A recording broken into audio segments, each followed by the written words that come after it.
Wilson has often been labeled as utopianist. What would you say to the popular belief that Woodrow Wilson himself was an idealist?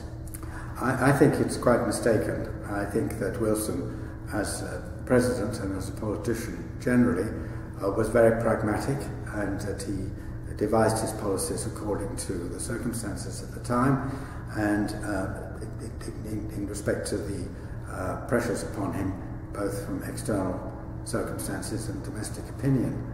I think that the course of American foreign policy during World War I might well have been very similar if somebody else had been president. Who did Wilson admire, and how do you believe they shaped his ideas? He admired Edmund Burke.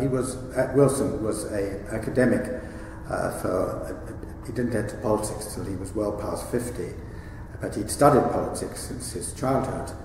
And he'd been influenced by the English and Irish writer and philosopher Edmund Burke, who was generally thought of as a conservative, and who had been a great critic of the philosophers who, according to Burke, had laid the groundwork for the French Revolution. And Burke's emphasis on the organic nature of social development and the need for politicians to be sensitive to the development of their own society and the movement of opinion within it was something that Wilson took very seriously. Great, thank you. To what extent do you believe Wilson's concepts of freedom of national self-determination and democracy promotion have been rhetorically manipulated for U.S. foreign policy objectives?